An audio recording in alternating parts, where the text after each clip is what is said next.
अहनब मकदा channel सिगी माइकेदगी मियाम Poonam पुतराम उच्चबग लोइनने कोगनो खुरमजरी अमदि ngasi फोंकिबा पाउसी सिंगदगी headline सिंग अमदि मरुबा पाउसिंग पुदुना लाक्चरी ताबिसी Manipur independence day के थौरम पांगथोकनखरे India लैंगाकना yellow me ओरिबा Singh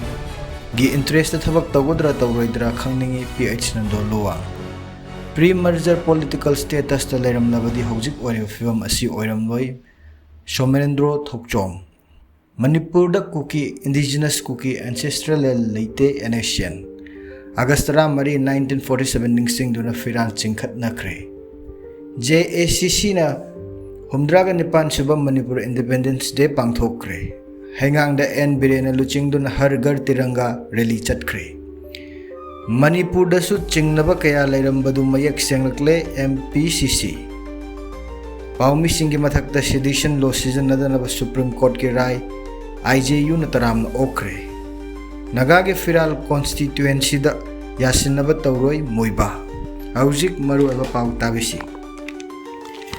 India lenga na yellow mi oiriba singi interest thabak tawgodra tawroidra khangningi PH nando luwang India lenga na yellow mi oiriba singi interest thabak tawgodra natraga khangu thakta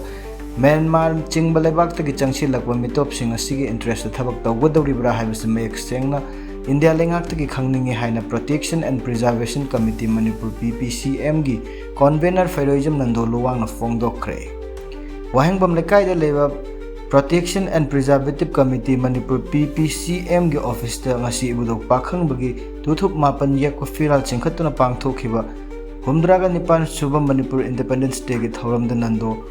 nawafam asi fongdokhibani PCCM gi office ta achamba Thauram amaga loina Manipur Independence Day gi firal ama PPCM gi organization convener Khetrimem Somendro PCM gi ethnic convener Laikhuram Jayantana luchingduna chingkhatki thauram aduga mari leina PPCM gi convener Fairoism nando luwang na hai aikoi gi ningtamba hinglamba ipa ipusing aduna thamlamba Manipur adu hojik oidre mikap mirau kholna pik thalaba lamdam ama oiraga leire Manipuri sing asi ningtam hingbasu natri mikha ponna hingle haina lauthokraga su India gi wayol kanglon gi akan bachaira kaya pirakani adubu tasengna Manipuri sing maru oina yelahumi oiriba sing hingliba punsi mahing asidi mikha ponbadagi hena tollaba chakni finibagi thakta lehelaba furuk ama ohenbire haibada haiman bathokloi Magna Makhatan Haiki Malem Gilebak singing Manung the democracy chatpada Kwaidagi Fajaba Lebagni Hiriba India asi Manipur democracy gi wahan tok ilay Laina de India gi Fajaraba Lokayasu Manipur di Mokoi India Lenga ki apamba mong thabak tawri Chap manaba mong the law adugi matung ina mapung fana thabak tawgi de Masigum naba Mayam asina Manipur Mayam na Manipur asi maning tamna lejeragi haibadu fong na laubudi ngamjadaba aduga thamoi dadi maning tamna leiningbagi mong kaya chahi khara sida uba fangli maram aduna India lengak na yellow mi oiriba singi interest thabak tawgodra natraga khangu thakda Myanmar na chingba lebak tagi changsi lagliba mitop singi interest thabak tawgodribra haibasi mayek sengna India lengak tagi hojik miyamna khangle Manipur da hojik Pak san na Manipur Independence Day ki thauram pangthok liba asi chumna puwari ki tangkap natraga thaudok ama ningsing banate mi kaya ge thamoi do omduna chakliba maichak mayam aduna koina na fongdorok libani masi Indiana lengak na khangbi duna Manipur gi yellow mi singi interest yamna thawai yauna thabak tawbiba fai madu natraga di Manipur gi mayam si khangba ngambagi pankhai adu lan ki duna onthokpa phibam ama oikhiba yai haina sun nandona makha taki nakal amarom da PPC gi Midyang makhada ngasi Manipur Independence Day ga mari laina na tongan ba Imphal West Imphal East Thobal Kakching amadi Bishempur district ta lairiba club sing magi area da humdraga nipan subam Manipur Independence Day celebration ga mari laina na ibudok pakhang buki tuthuk mapan yakwa firal chingkhat ki amarom da amuk kona sinduna ngasi kwakaithil akam lekai da leiba lup asigi mayai loisang na pangthokkiba humdraga nipan subai Manipur Independence Day ki thauram da amuko president PH nando luwang haiki Manipur na British ki makhutta gi ning tamkhiba numit agastara mari